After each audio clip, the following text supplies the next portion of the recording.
Hi everybody, welcome once again to our Belly to Beat mini lesson.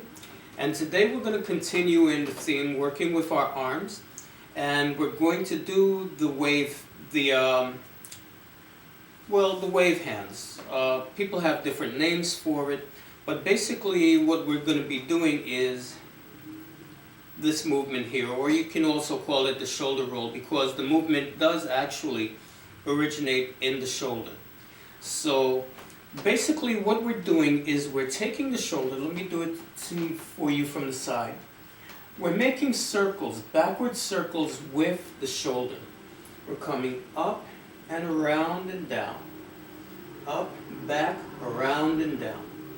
So if you imagine that you had a pencil attached to your shoulder, sticking out that way, imagine that you're just writing on the wall and you're making a letter O. So what we're going to do is we're going to alternate each side. We're going to start with the right side, and then we go to the left side.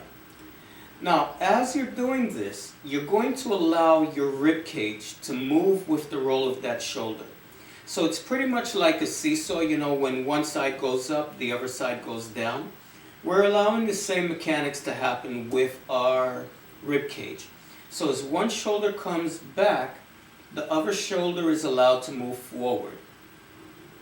So we've got this twisting that's happening in the upper torso, in our rib cage.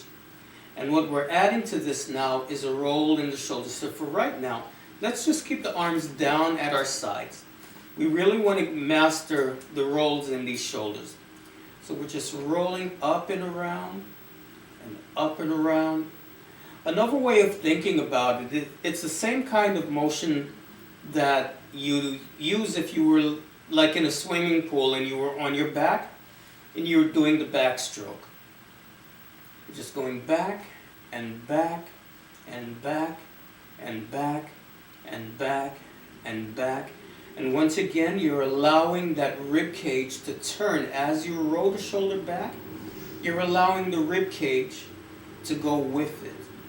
You've got your abdominal muscles are in nice and firm. You're lifting that strength up into your chest.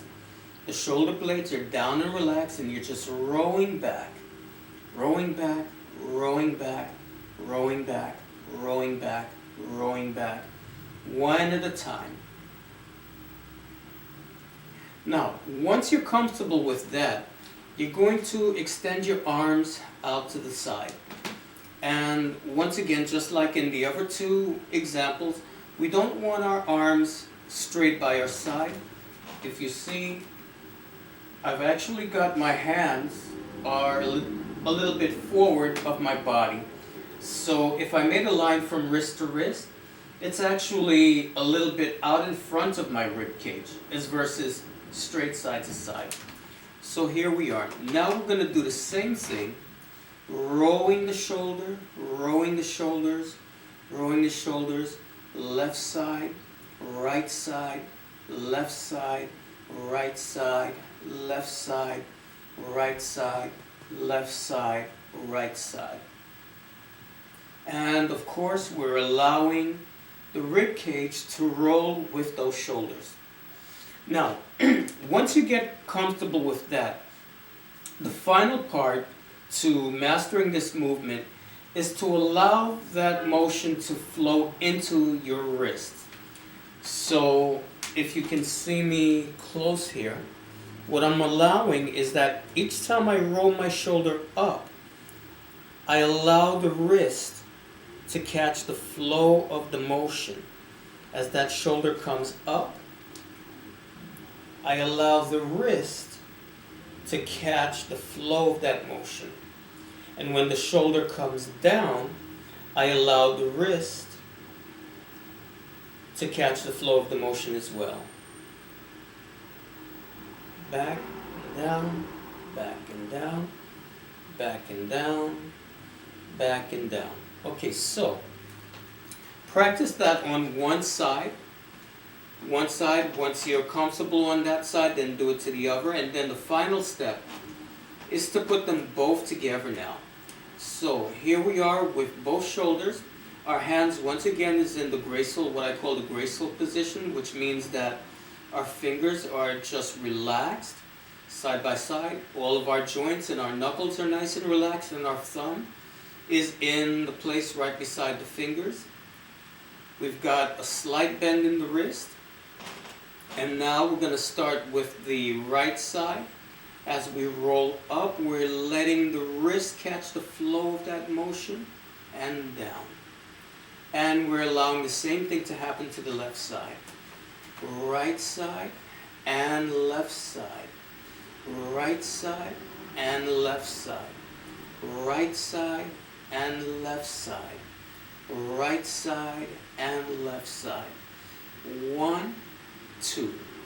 1, 2. 1, 2. 1, 2. 1, 2. 1, 2. 1, 2. 1, 2. Now, as you do this, you might feel some discomfort in your arms because you're using your muscles in a way that you're not accustomed to. If your arms start to burn, you know the muscles start burning. Just drop your arms, shake them out, allow them to rest, allow the blood to rush back into your muscles, and then put it back up again and continue. You'll find that after you've been doing this for a while, your muscles will gradually become stronger and your arms won't get tired as easy.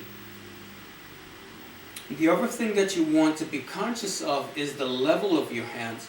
You don't want your hands up here by your shoulders, because if they're up here like this, you really don't get to see that beautiful curve in your shoulder and that nice ripple. So you're going to bring your arms down. I would say my hands are about the level of the bottom of my rib cage.